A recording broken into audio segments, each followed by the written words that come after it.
Hopefully you can hear me. Welcome to the stream. Let me know if sound, visuals are all okay. I'm Harry, aka h.murd. Big thanks to TT for asking me to do this workshop. Basically the plan is today to go through two of my tunes. The first one will be Shepherd's Delight, and the second one will be Low Grade Plastics. So Shepherd's Delight came out about a year and a half ago on TT. It's a bit older than that, it's about 2.5 years old. And then Low Grade Plastics, quite a bit more recent, came out on All Centre last month, and definitely a lot more representative of how I make music now. So yeah. Please ask questions in the chat. Yeah, at any point. I'll try and answer them as I go along, or maybe at the end. We'll see, but I'll keep an eye on it. Yeah. So both of these tunes were made kind of with the same general process. And that's using a program called Tidal Cycles, which is a live coding environment.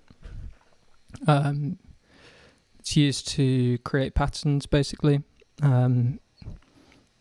either with samples or with MIDI. And yeah, basically both tunes started there, and I multi-track audio into Ableton and then work on the track in Ableton from there.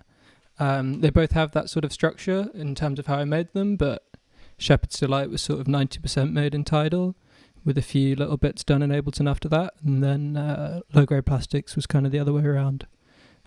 Definitely mostly in Ableton.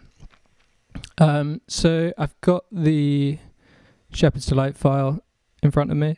In case you're not familiar with the tune, I'll play a little bit of it. Hopefully you can hear it. If you can't, let me know.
I'm going to skip ahead a little bit.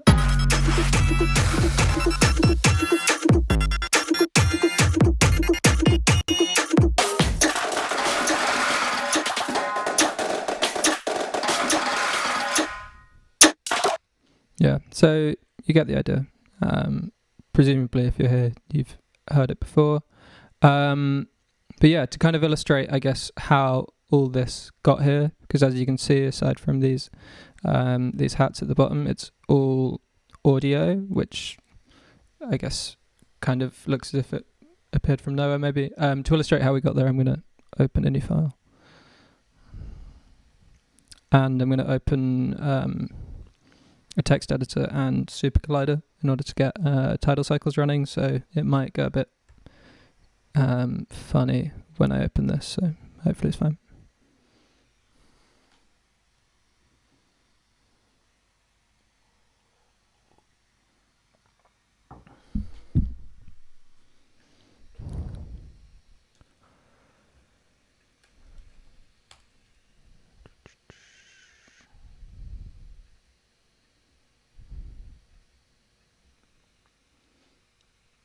And I'm just going to set, while Super Collider's loading, I'm just going to set this up to receive audio in the way that I've set Tidal and Super Collider up.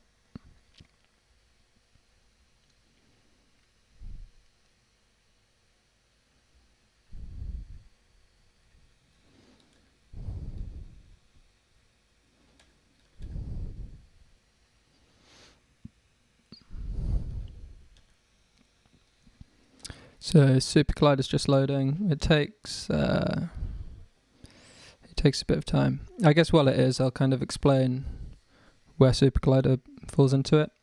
So tidal cycles is a language for coding pattern, basically. And typically, so Tidal doesn't have any sort of music making capabilities on its own. And the typical way of using it is in using it with SuperDirt, which is a package for Super Collider. Super Collider being a really old, sort of as old as me, bit of live coding software for making computer music.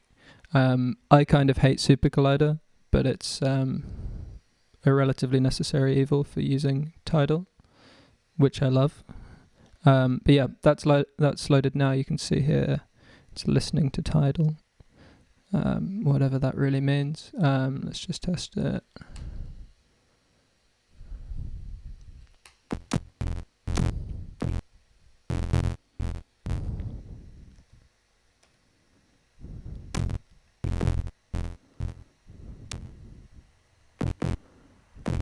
Okay, that's being a little bit not very CPU friendly.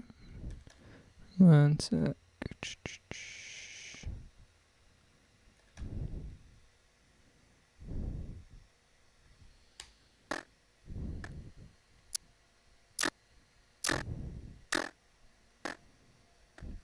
So yeah, when I say Super Collider is a relatively necessary evil, this is the kind of stuff it does. So I'm just going to restart it. Hopefully it's fine this time.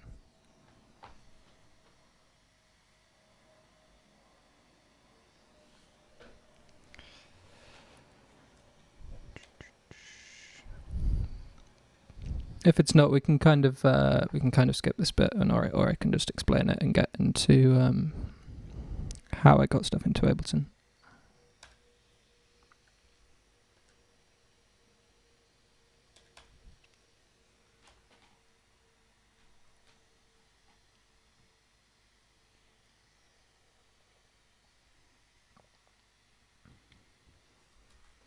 Cool. Hopefully this will work alright.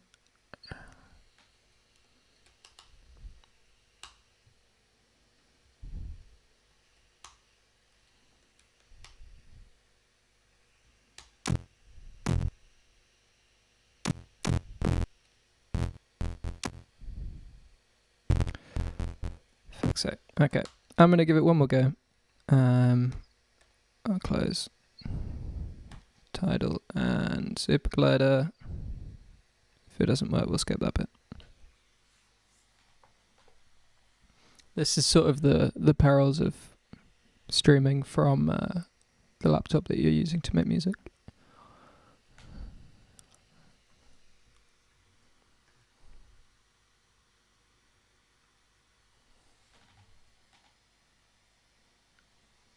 Hey Jenny. And hey Abina. I'm sorry, I don't know definitely who you are. Not from that name.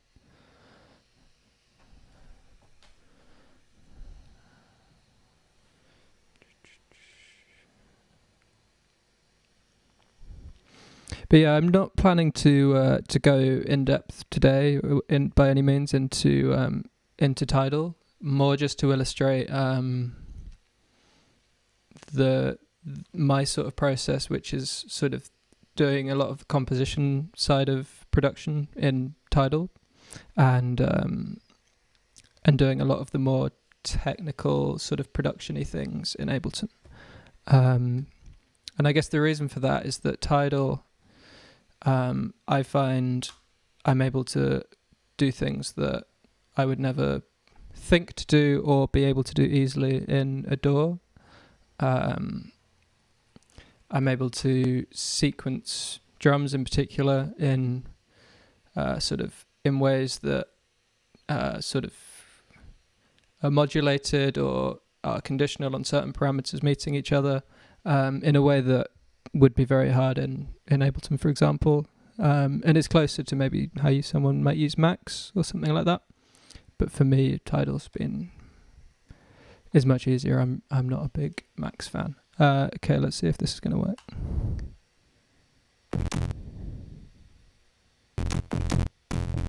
Okay, that to me at least is sounding awful. It's probably going to be, yeah, it's the same. Okay, well, let's skip that. But I suppose I'll just quickly explain the process of how stuff gets from Tidal into Ableton, and perhaps another time I can do kind of go a bit more into depth into what I'm doing in Tidal. But it's pretty well documented in terms of how to get started with it, and I'm not doing anything particularly complex with it. It's slightly customized in how I use it, but it's these are all sort of relatively simple, contained sort of units of code. And the green bits basically refer to samples. Shepherd's Delight is made almost entirely with samples from a sample pack made by hmurd. Some of you may know hmurd. I don't know what sample pack it was, but I downloaded it a couple of years ago. So I think all the drums are outside of this one, which isn't actually in the tune, I don't think. Yeah, and including like the bells and the snare and the bass, it's all from that sample pack basically, and sequenced in Tidal. It might be pitched up or down or whatever, but that's the origins of it. And then the Shepard tone itself is ripped from YouTube and then applied like a sort of gate to it, which in Tidal is called gap, and it's sort of defined here. I can probably play you the original Shepard tone.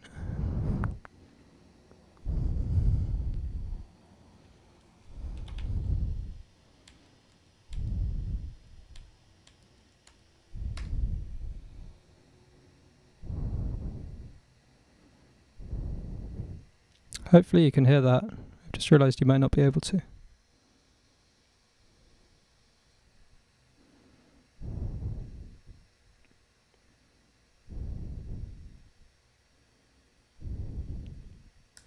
But anyway, it's a 5-minute recording of a Shepard tone, just consistently rising or appearing to rise. Okay, you can't hear that. All right, I'll bring it into Ableton. This is kind of weird routing stuff.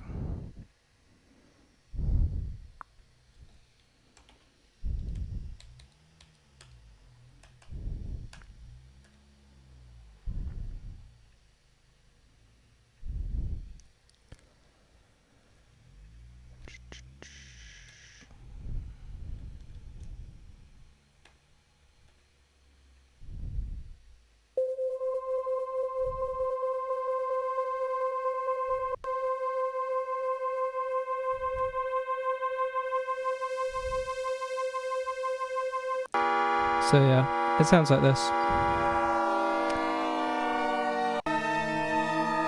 And I mean, it sounds, listening back to it, it sounds pretty different, you know, without the gate.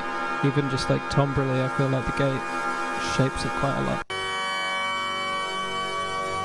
But you can still kind of hear the character of it in terms of how it is in the tune.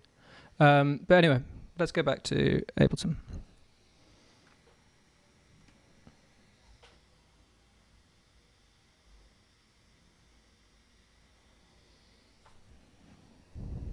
Do not save.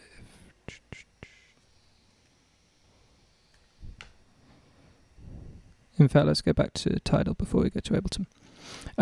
So basically each little unit of code here is kind of a different instrument. This is the kick. It's modulated in a pretty simple way, which basically this is the pattern. If you think of this as a bar, the kick takes place 3 times within the bar, and here is a rest. So it's douche, douche, douche. I think I got that slightly wrong, and that is divided by 2, so that's basically over 8 beats. You have this pattern, but 50% of the time it'll be 4 times as fast, and every 4 bars or cycles, as they're known in Tidal cycles, it'll play twice as fast, and that alone creates a relatively, what feels like quite an unpredictable kick pattern. We've got this, which is, if we go back to Ableton,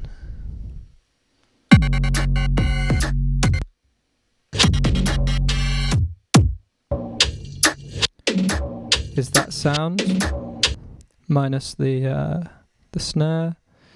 The snare being this one, which is just like really simply it's on the 1 and the 3 with the rest here. The bass is every 4 cycles, 4 bars, and here's the shepard tone. It's really simple. So let's get out of Tidal because it's clearly not going well.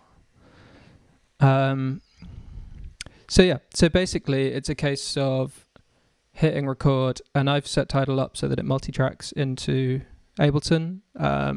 That requires a bit of fiddling around, but if you want to know more about it, I'm happy to explain that to you more. It's not very intuitive, but if someone shows you how to do it, it's quite easy. And fortunately, someone showed me. But yeah, I recorded this whole lot into Ableton and did, to be honest, very little after that. So basically, all of these things were recorded in. This one I don't think has anything on it, channel 7.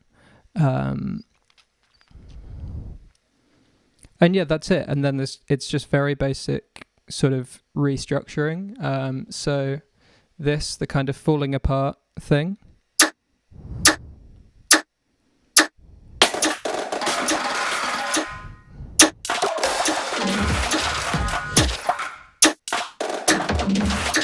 I think I went back and I recorded that in a couple of times to make it even more clattery.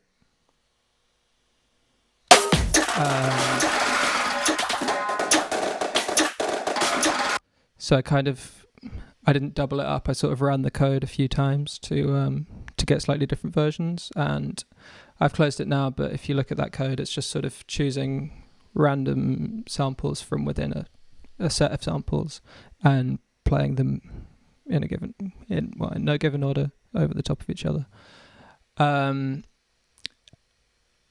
And then finally all I did was actually just add some hi-hats, which we can go through in a sec. But yeah, I thought this was a good way of illustrating the fact that almost all of the composition here was done in Tidal. You know, I recorded this in basically as a live take and then did a couple of overdubs and added 2 sets of hi-hats that take place for sort of a quarter of the song. And so there really, really wasn't much done in Ableton at all. Berlin Dad, hi. What drew you to shepard tone? What drew you to the shepard tone as a sample? I think I'd been trying to synthesize my own and probably not getting very far. I had a bit of a phase where I was very taken by shepard tones and recit rhythms, which are 2 similar audio illusions. A shepard tone in that it feels as though it's continually rising or descending in pitch, and a recit rhythm is one that feels like it's continually getting faster or slowing down. And yeah, I got really into those as concepts for, I guess, I don't know, a few weeks or something. And I remember trying really hard to make a Venga Boys recit rhythm out of the intro of We Like to Party and getting really frustrated with it and it not going well. And I guess at some point in that bit I sampled this shepard tone from YouTube. I guess I was just looking at examples and I was like, why would I make one? I'll just nick this. And I was playing with that in Tidal, and at one point I got to the sort of gate pattern and put some drums over it, and the track was born, really. And yeah, so then literally the only things I added were these hats, which I guess we can listen to now.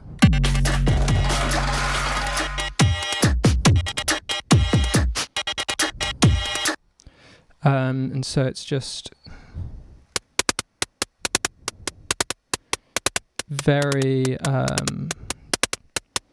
it's very simple pattern, and this is just a kind of offbeat shaker. And I think the idea here was really just to add some, I guess, so that the second half wasn't exactly the same as the first half, to add some variation, a bit of momentum, a bit more feel to it. I mean, I think particularly this like off hat does that, or the shaker. You know, like it's quite, I mean, everything in this tune's very compressed, but at that point you really don't hear anything else. So yeah, it was just that really. In terms of processing on each of the channels, it's probably not worth going through that in depth, because so much I would do would be very different now, and we'll get to that in the next tune. But yeah, you can see, so I now wouldn't be using the Ableton EQ. I've kind of started using plugins for almost all of the sort of basic processing duties, I guess. Sorry, I'm using my work laptop for the chat, and it keeps the screen keeps going off. Very annoying. And then just this Ableton saturator, which to be fair I still use all the time. The A Bit Warmer setting is on everything I've released, probably before 2020. And this is just the warm up low setting. I think I deliberately rolled this off fairly high, at 40 hertz. I mean, fairly high for a kick drum, I guess, just because I knew this the sub was going to have that weight, and I wanted to make sure it really had that impact and differentiated from the kick there. The snare literally has nothing on it, and in fact this isn't just the snare. This is a perk of, I guess, not really thinking this through when I recorded it in, but there's quite a few things on this channel.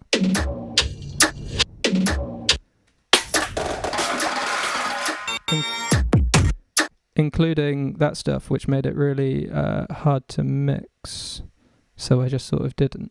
But yeah, there's nothing going on there, nothing on these falling apart bits. The sub, literally another saturator and EQ that's not doing anything. The Shepard tone, this is another preset that I used to use all the time. This is going to be quite revealing in the fact that I use presets quite a lot, and I maybe have a slightly better knowledge now, but at the time I don't think I really understood compression at all. Still don't very well, and so I kind of go by the name of presets, and if it sounded good I'd stick with it.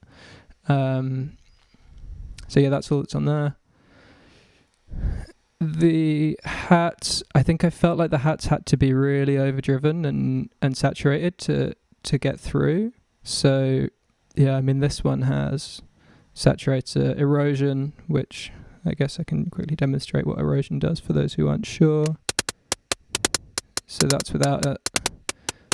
That's with it. It basically kind of adds noise. And yeah, it's got saturator erosion and an overdrive, so clearly it needed that just to get through, because you don't even hear it that much when you hear the whole tune.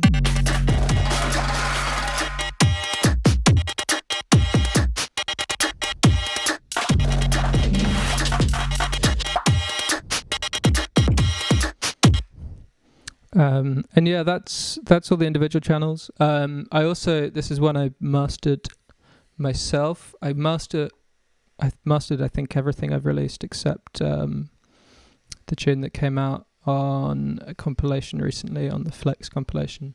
And I mean, this is quite an ugly master. I think I only really got away with it because it's such a simple tune.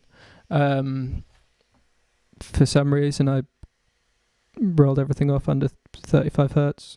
Kind of wish I hadn't done that. There's the A Bit Warmer preset. There's the Mix Gel preset. And there's a limiter. It's pretty... I mean, this tune is kind of hitting the top of all these things quite a lot, I think.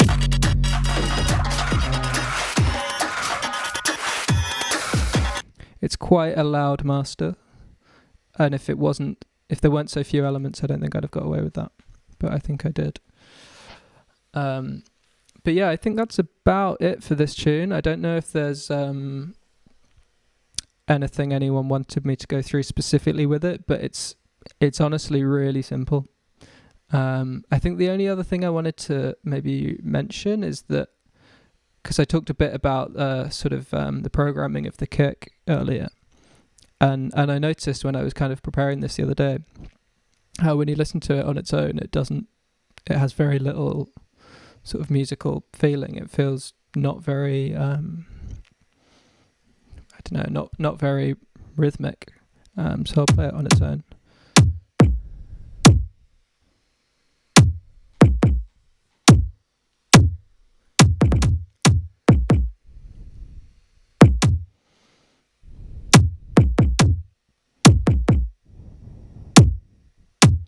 I suppose there's not really ever any feeling of where the one is if you just listen to it like that. And it kind of made me realise that that just having that really regular snare kind of lets you get away with pretty much anything with the kick. So when you hear them together,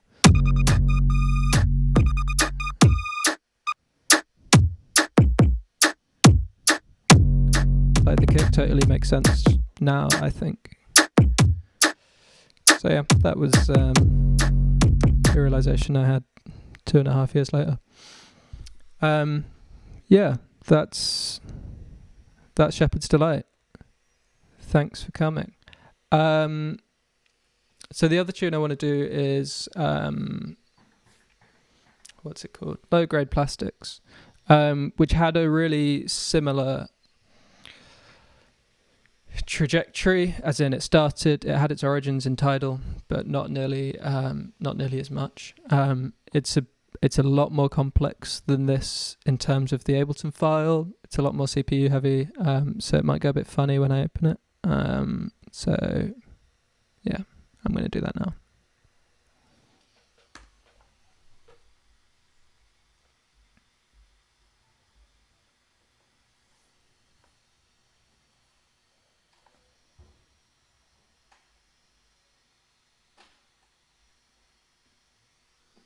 And it does take a sec.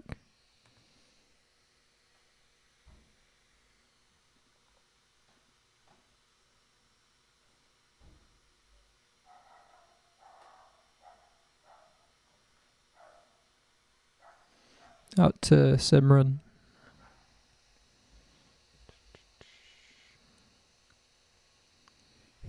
Cool. Yeah, you can see the CPU is a lot higher just at idle with this.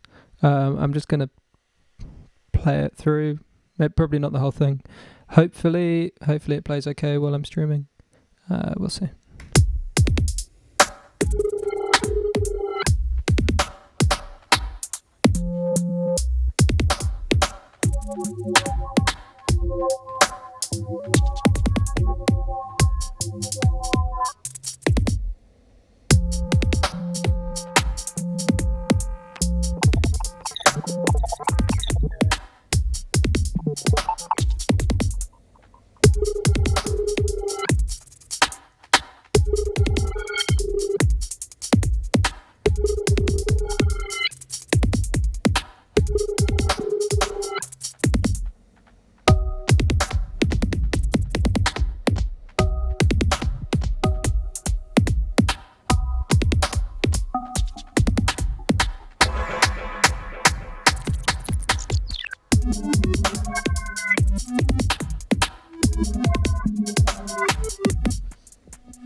Yes, William.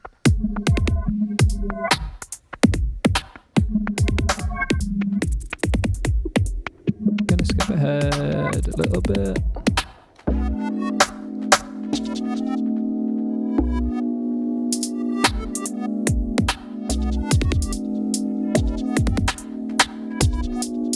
I think you can hear this is a much quieter master.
Yeah, cool. So yeah, hopefully you get the point there. Hopefully you've heard the tune before. Yeah, if not, as I said at the start, it came out about a month ago on All Center with another tune called Bait and Champ, which also had kind of similar process, probably even less Tidal ever actually made it into the tune, but it at least started there.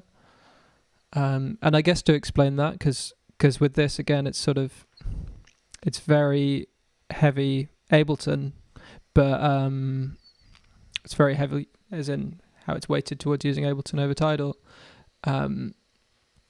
But still, I kind of felt the urge to use Tidal, I guess, because of the sort of intimidation of the blank slate when you open a new Ableton project. I've never found that conducive to actually making something, and I think having a tool that allows you to sort of quickly make something and sort of get started is really helpful.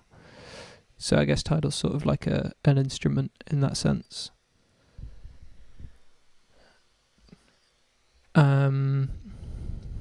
What else was I going to say? I can't remember. Anyway, so yeah, let's go through the project a bit, I guess. So if you kind of dig into it, you'll see that a lot of this, much like Shepherd's Delight, is these little sort of slices of audio, or quite big slices of audio, I suppose.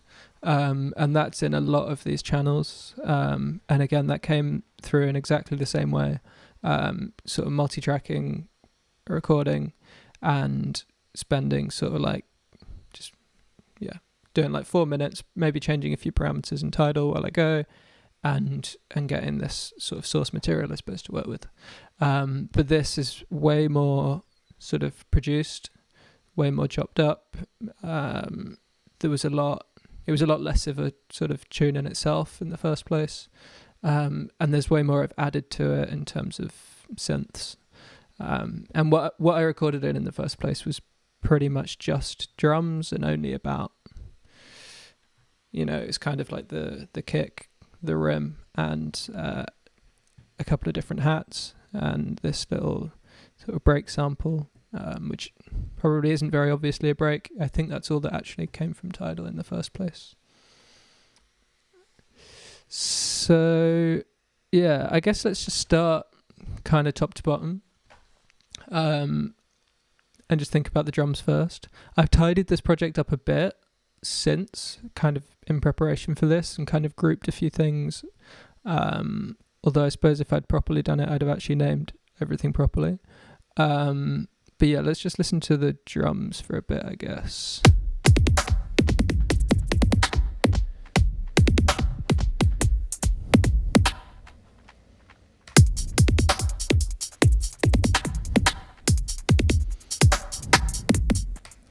And yeah, all these patterns effectively came out of Tidal. So yeah, in a similar way to Shepherd's Delight, using sort of conditions that change over time to produce, I wouldn't say complex, but patterns that are not necessarily that predictable, or that you wouldn't necessarily intuitively program in Ableton. I suppose if we look at it, if I was just looking at a grid in Ableton, I probably wouldn't hit those in. And so a lot of the feel of the tune comes from those values basically in Ableton. the whole sort of swing of the drums, which I think is kind of, well, not the swing, but the setup of the drums, particularly the kick and the rim, I think give the track the whole kind of mood, and that is all Tidal basically. But I added a lot on top of it, these hats for example. But yeah, let's go through channel by channel. The kick I split up into 3 channels. On the whole it's just 2. I think there's a bit where some extra ones play, which is this bit. But I think they're split up by frequency. Yeah. So this first one I guess is the main one, the one with kind of the weight. And that's got an old friend. Again, I probably wouldn't use this now, so this isn't completely representative. I'd probably use the FabFilter Pro C these days. This tune is about a year old. I didn't quite properly finish it until quite recently, but I did most of it about a year ago. But it's pretty representative of how I do stuff these days. So yeah, it's compressed. It's sidechained to the rim, and there's loads of that in this tune actually. Sort of everything sidechained to something, but not necessarily sidechaining loads of stuff or even anything, I can't remember, to the kick. So it doesn't really have that kind of, I don't know, that sort of French house sort of like everything evaporates when the kick hits. It's very much kind of like a mixing technique about just giving everything room for each other. And I think I did it more with this tune than I have for any others really. So yeah, that's on there, and then just an EQ. And yeah, I'd probably be using the FabFilter Pro Q for this these days. And yeah, I doubled this kick up. There's quite a lot of this in this tune, sort of doubling things and then processing sort of like an EQ'd version quite differently. So there's this second version which goes through, again, it's an Ableton preset, it's 2 Ableton presets. Yeah, this kind of strange multi-band compressor that makes it sound like it's on a car stereo, apparently. And again, this is compressed to something else. So the 2 layers of the kick being sidechained against 2 different elements, I think. It's probably not massively noticeable, but gives a kind of a feel. I don't know how else to describe it, but yeah, and maybe a sense that something is sort of happening live in a sense, because none of it's like, well, I guess it's fairly strong compression, but you know, it's electronic music. And yeah, this third kick is literally just in this bit, and you can see there's loads of like around here, loads of little chops which are just kind of like taking different bits and shifting them around.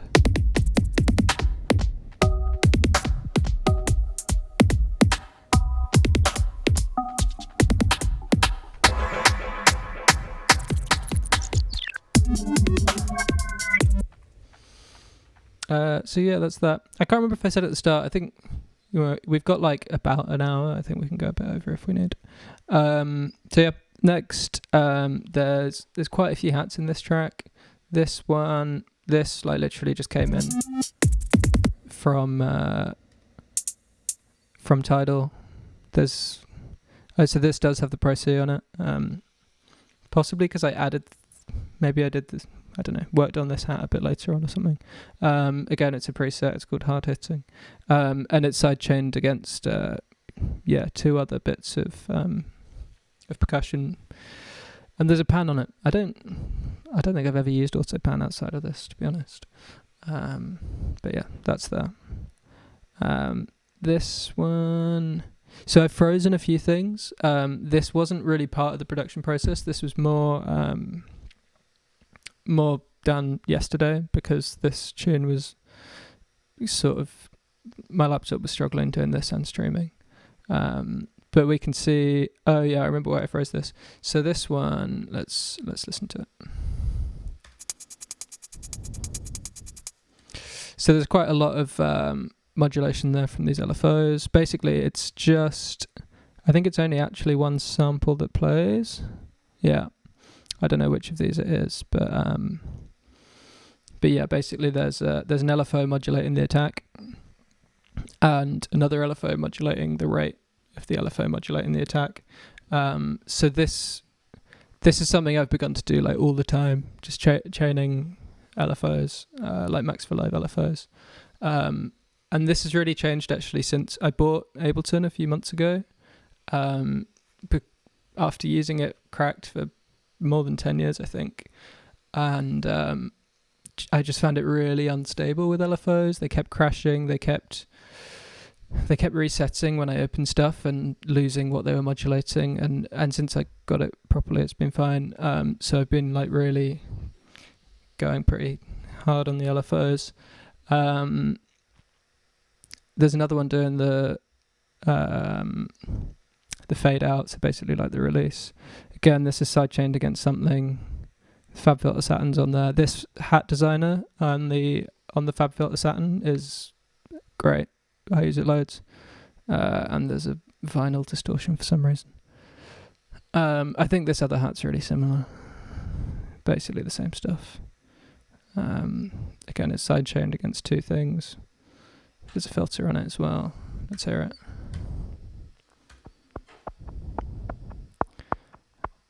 Oh yeah, this is a bit of a different hat. So this is just in a couple of sections.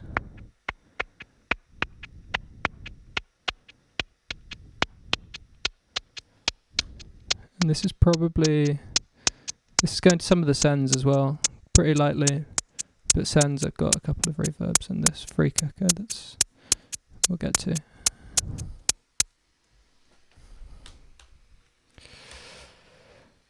And yeah, this is here as well. I think you can probably hear it pretty clearly here.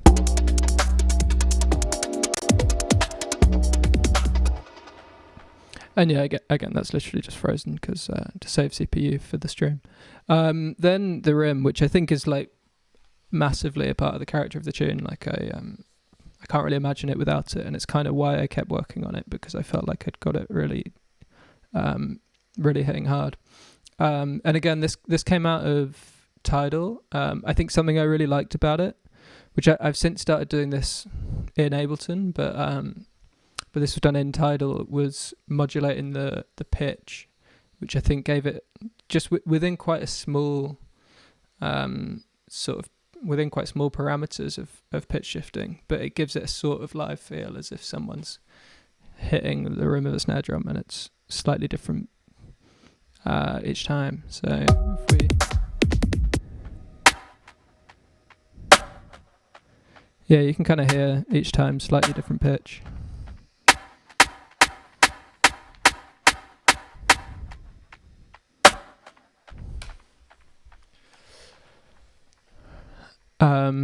And this is processed quite a lot in different ways. So like the kick, I doubled this up. This one's got the crunch punch preset on Pro C, and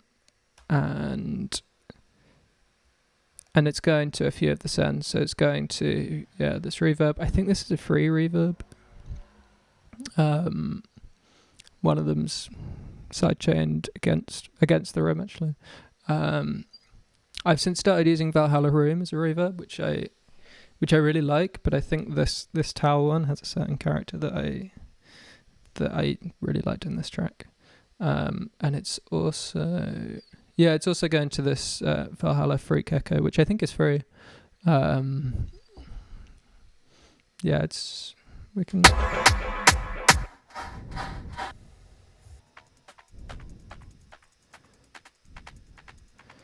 Yeah, it just kind of adds a bit of feel. I don't know. It's there. I liked it. And yeah, there's the second version of the rim, which is processed basically the same as I suppose I processed that second version of the kick. So it's with this bandpass spinner. I think the frequency is a lot higher, and that car stereo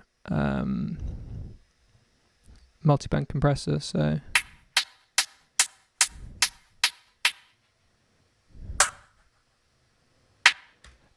And I might have had a filter on when I recorded it in that was being modulated. I can't actually remember.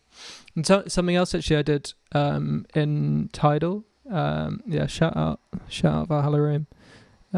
Hey Katie, nice to see you. Something else I did in Tidal was on all of the drums have just a bit of modulation on the gain. So effectively modulating velocity within very narrow parameters. But again, it just gave that like kind of a live feel to the drums in that they're not really static in volume or in pitch. That's that. Berlin Dad asks, what's your tips for getting a track with lots of unpredictable elements to stick together? So, to be honest, I wouldn't recommend having a track with lots of unpredictable elements. I think it's really good to have a few and having some that are actually quite predictable. But in terms of getting those things to stick together, definitely sidechaining things is like a massive help. Like the fact that you can say when this, it kind of goes back to a bit of a coding logic. It's kind of saying like when this happens, then this should happen or this should stop happening in this case. Like when this gets loud, this gets quieter. And I think that's really useful kind of thinking about things being reactive. And you can kind of do it a bit with LFOs and with automation and with these kind of things. Making one element of a track react to another, and that could be in volume, it could be a filter, it could be an EQ, it could be anything really. But yeah, that's my tip. Yeah, big shout out Valhalla Room, love it. The only reverb you really need. Actually, that would be the Ableton reverb. That's the rim. And those I know there's still a couple of drums. So this hat I didn't end up using. This is the one that was in I'm moving stuff around. This is the one that I recorded in from Tidal. Oh.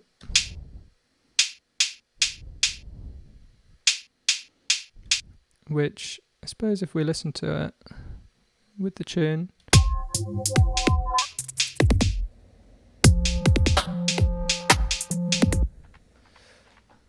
it kind of works. But yeah, I changed it. I think I did a MIDI version instead. This sample I just thought worked a lot better. It's a lot like lighter. It's a lot bouncier. It felt less electronic music. I took the attack off a bit, kind of helped. There's a price on it, simple. This is a little break recording, which I think probably isn't something that's massively noticeable when you listen to the tune, but I think does quite a lot in terms of giving it sort of a feel and a character. So we can hear it here.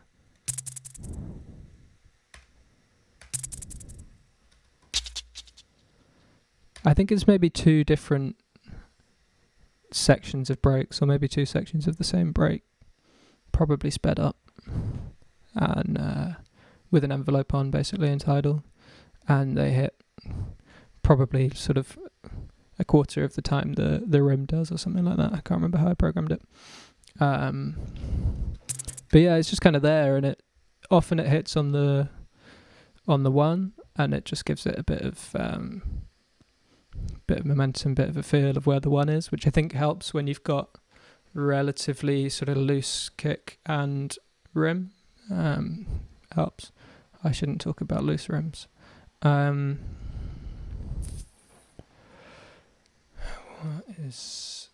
all the drums. Next. Cool. Yeah, so I think this is the first thing I added. I need to stop talking while music's playing. You probably can't hear me. I think this is the first thing I added after recording stuff into Ableton from Tidal. So this is, yeah, these bits.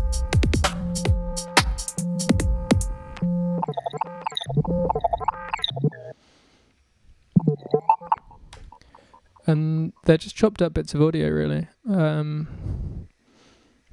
think they're probably also being sent to like some of the sends and stuff. Sorry, yeah, like definitely going to the freak echo. But yeah, it's from this frozen bit, which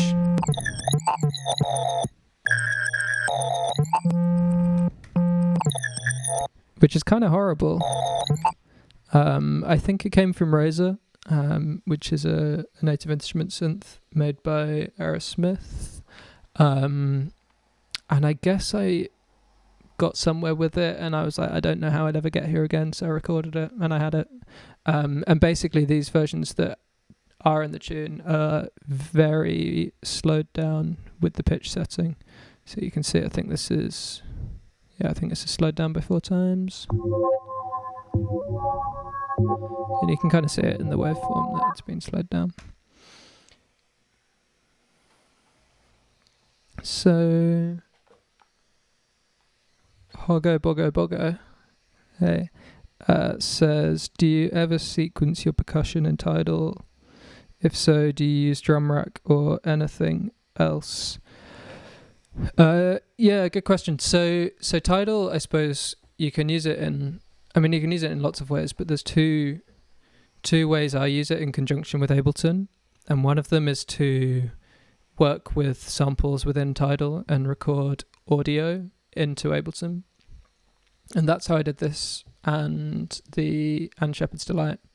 But you can also work with MIDI, and I did that a lot on, I think, the track Yummy Axe. I think that was all MIDI going into Ableton, and in that case I did use, probably a drum rack, simpler sampler. I think I was using Serum.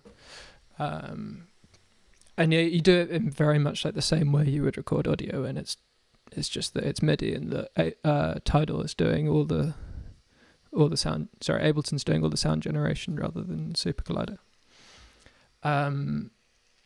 But yeah, in both of those cases, all of the sequencing is effectively done in Tidal, and that's kind of what Tidal is. It kind of, at least in my mind, it is just a really good sequencer that doesn't involve clicking stuff into a grid, which I don't really enjoy doing. So yeah, I hope that answers your question. And yeah, maybe another time we can look more into sort of how I sequence stuff in Tidal. I have to work out how to stream that successfully. Honestly, Super Collider is the worst. Actually, I could do it with MIDI because you can kind of bypass Super Collider that way. Okay, where were we? Yeah, this. So, and I guess I just felt like this fit quite well with the drums. It kind of felt like a dubstep track in a way at the time. It sort of still is in my head, even though it's probably not. But yeah, I suppose the kind of timbre of the drums and the timbre of this sound in particular kind of just gave me a vague sort of mid to late 2000s dubstep feeling, and I kind of went with it. And yeah, you can hear this in various bits of the tune.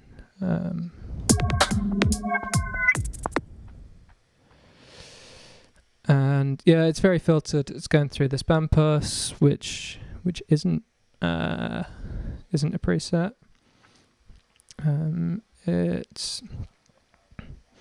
There's some automation there. I generally don't do loads of like drawing in automation. I kind of just hate drawing stuff in. I find it really tedious. But yeah, you can see like the resonance goes up and down at points.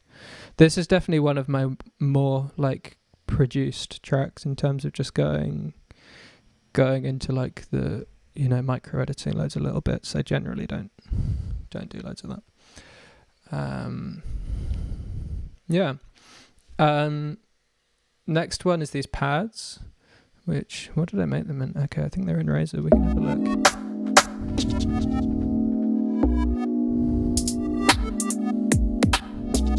So I think my laptop's going to struggle a bit here, but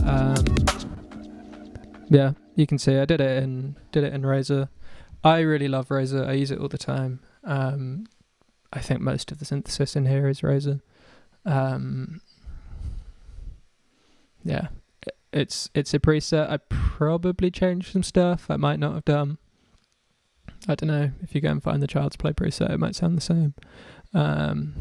But it's fairly processed after that. We can have a look at what I did. So you can actually hear the compression really quite strongly there when the rim hits. And if we listen to that in context where we can actually hear everything.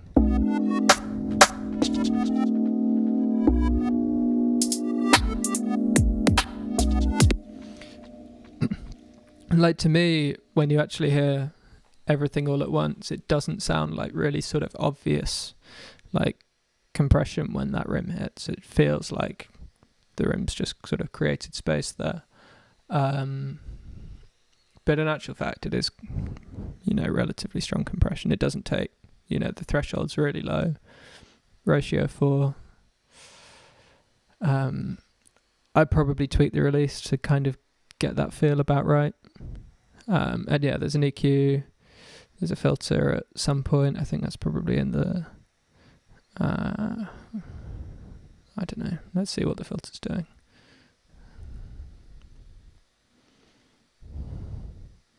So yeah, in fact, the filter's never really doing anything, is it? Not that one. Anyway, there's a filter, and there's a saturator as well. Again, warm-up highs. I'd probably be using FabFilter Saturn for that now. I think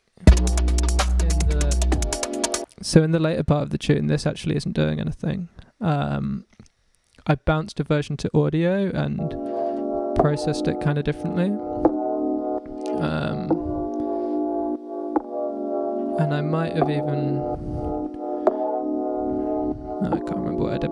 But maybe that might be what those filters were for when I was recording this in. But again, that's sidechained to the rim and there's a Saturn on it. This just kind of, little glitchy bits. What's this?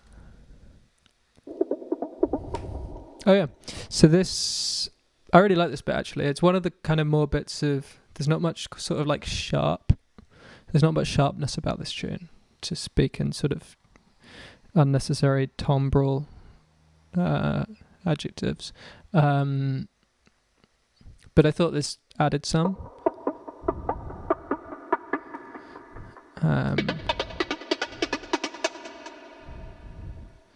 It is... that's what we like to see. Reactor demo time. Just run out.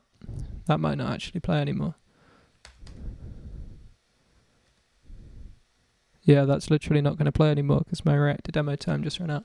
But yeah, that's using, what's it called? This JP4C. It's like replicates the trance synths that Lorenzo Senni and people use.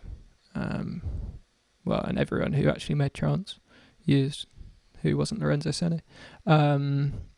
It's great. I've used it loads on music under a different name. Really, really fun. I quite like that you can only use it for half an hour before it runs out. I think that's a reactor thing rather than a thing specific to that synth, but it sort of makes me get stuff done. But yeah, we can now not listen to that, and I'm not going to reload it because it's going to go funny.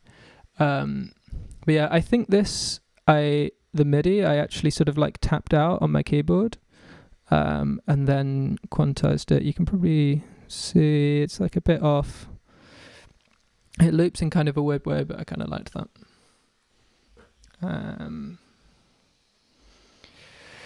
So, Hoggo Boggo Boggo. Yeah, I'm talking about MIDI triggers. I'm on Windows, and the routing of Super Collider audio is impossible. I've tried Jack on virtual audio cable, but it's just impossible. Yeah, routing, like multi-tracking stuff out from Tidal to Ableton is a bit tricky. I know people have done it on Windows. Yeah,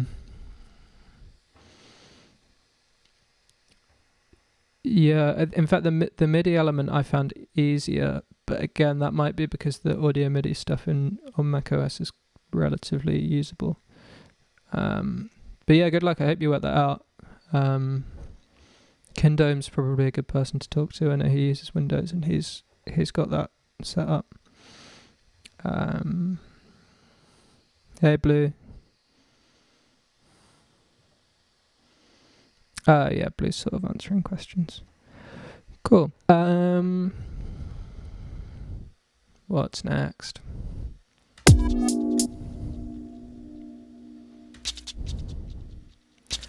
Yeah, this is just this same little break sample that I think I doubled up a bit in this section because I just wanted it to be there more. I think because there's fewer drums in at this moment, and it felt like they'd be a nice addition.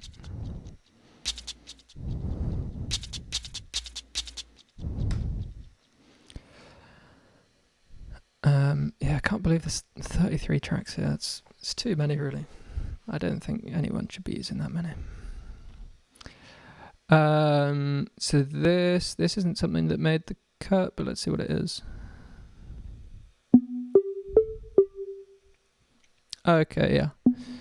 So the melody, like generally speaking, where do we first hear it?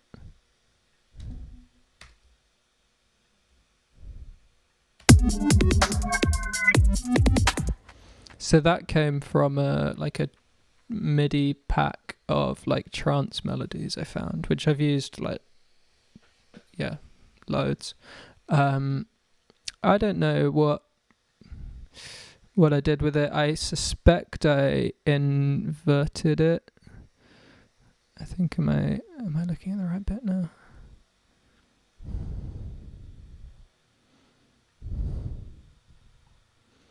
Yeah, that's kind of the bit I want. I suspect I inverted it. I quite often do that to kind of lose the tranciness of it, which I don't think really would have fit with this tune. Probably sped it up or slowed it down.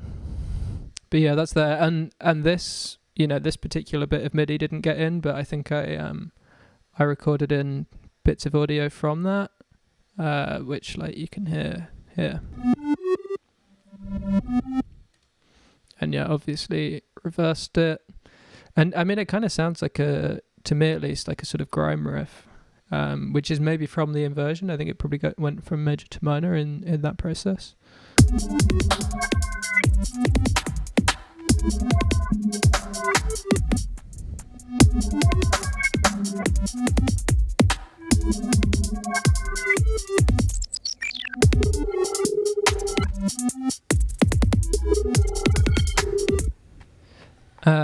Yeah, that's that, and that melody kind of returns in different forms.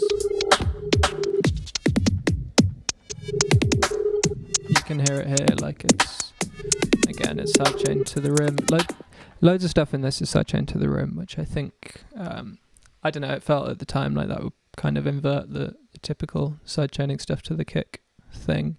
And yeah, this here is just. There's a filter. It's an auto filter. We love it.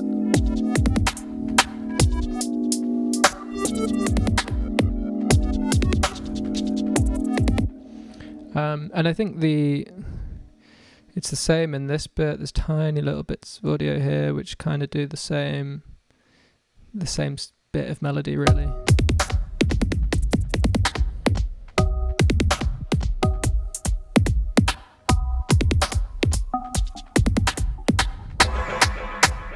And yeah, you can hear, I think this is quite a good illustration of the frequency echo, actually.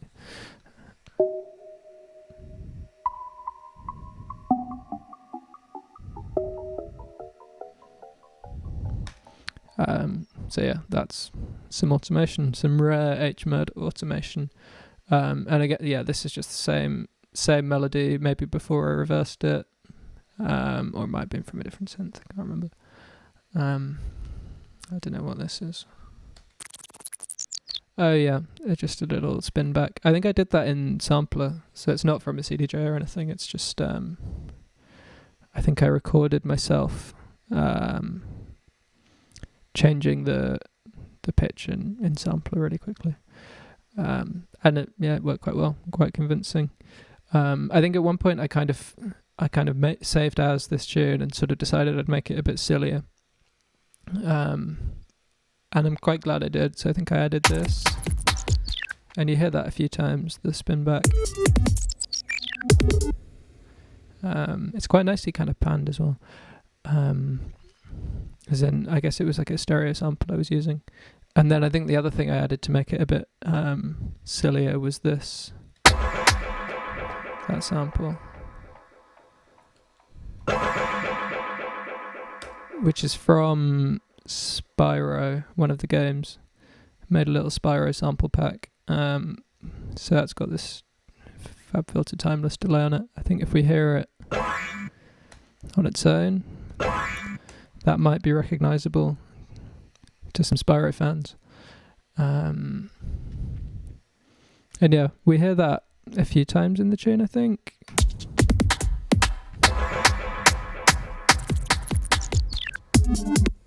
Kind of like before each drop. So it's here as, I mean, I say drop, it's not a drop, is it?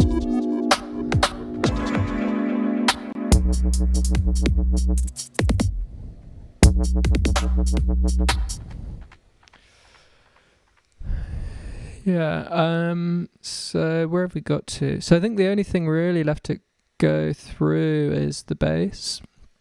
This was another thing where I think at the start I just had the kind of more sort of static bass like this.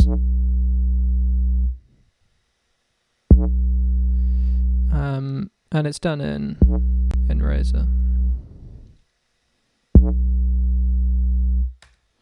A preset called Sabbatic. Might have changed it, might not. And yeah, I think at the same time I kind of decided to make it a bit sillier. I kind of split that up and played around with a WUB version. You can see this channel's called Bass Experiment. And yeah, it sounds like this.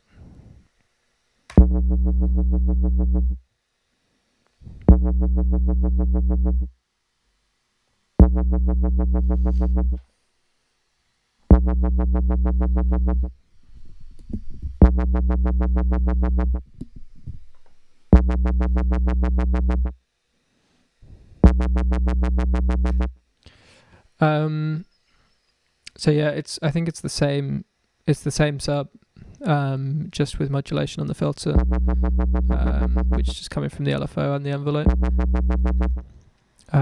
But at the same time, it's opening up over time, using automation in Ableton. And yeah, I'm really glad I added the WUB, because it kind of felt like the tune, it's got quite an odd structure, I suppose, and that it needed like a bit of sort of proper release, which I think this gives it.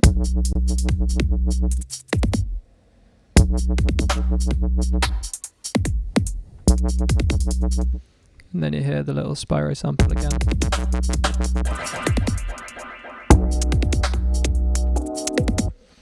And yeah, unfortunately, because this synth is broken now, we won't hear that. And yeah, there's a melody that comes back.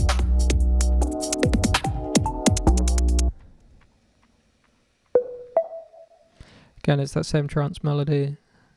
And I guess probably the very last bit to explain is just the last bit here.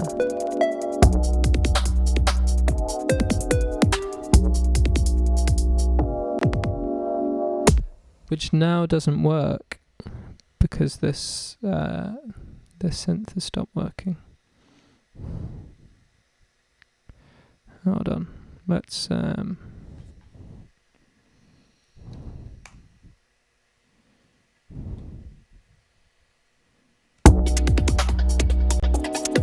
okay, now it works. Copy and paste, amazing. So that's this one.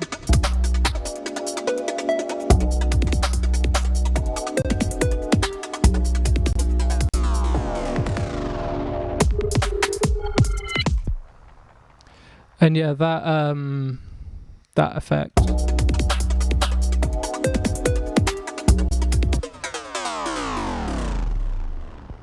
That's FabFilter Saturn. So you can see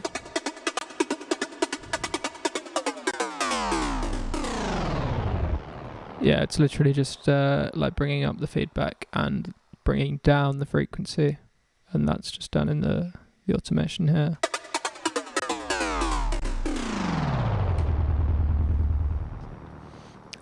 And I think like a lot of the stuff cuts out around the time that hits, and it kind of feels like the effect is kind of happening to everything, but it's not.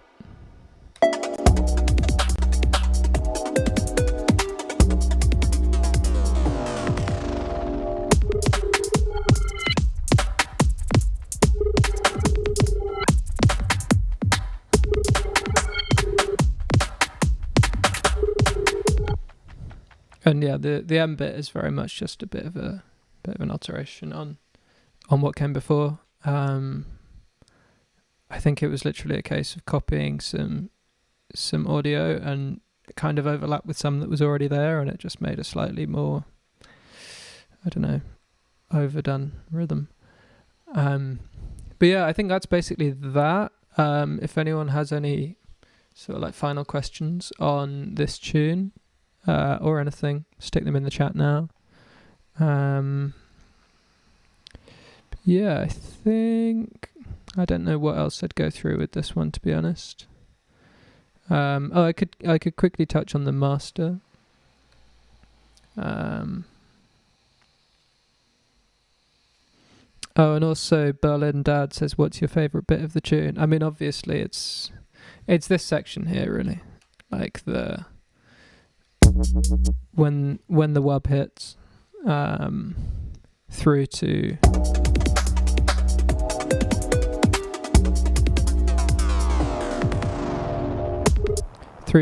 that effect, I think. I mean, I'm a really big fan of, I say really big fan, it's my own tune, but like this transition here as well.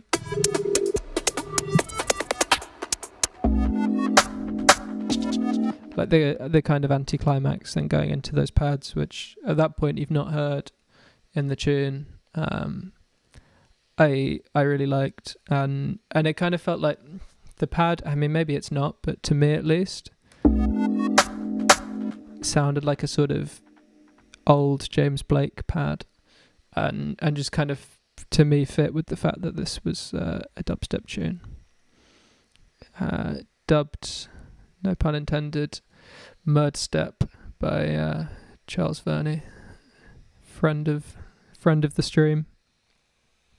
Cool, thanks Katie, glad you've enjoyed.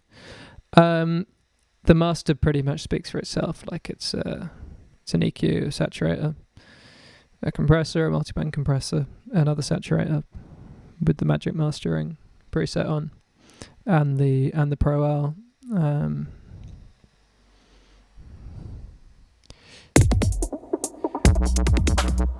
It was quite a difficult track to mix and master and get it finally right, just because there were so many tracks in it, at least by my standards. But it was just kind of a case of spending time on it. Cool, nice one. Well, thank you so much for tuning in. That was fun. It went very quickly. Hopefully it was useful. I was very nervous about doing it, but I enjoyed it quite a lot. It was nice, and it's probably actually helped me sort of analyse my own tunes in a way I wouldn't normally. But yeah, hopefully it's helpful for you. If there's anything that you want to ask outside of this, or just discuss anything, or if you want this file, just get at me. It's harrymurdoch@protonmail.com. Yeah, massive thanks to TT for asking me to do this and for putting all the work in. It's a really great program, like at the moment, over the next 5 or 6 weeks. So yeah, have a look if you've not had a look at all the other stuff going on. And yeah, big thanks to Josh especially, who's I think put the work in on on my stream at least, and told me exactly which boxes to tick in all the settings.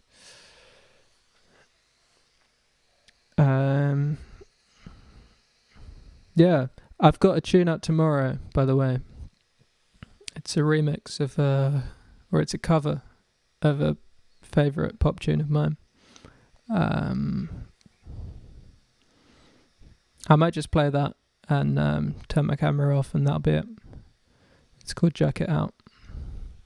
You will have heard it if you were here at the start, before I actually started talking.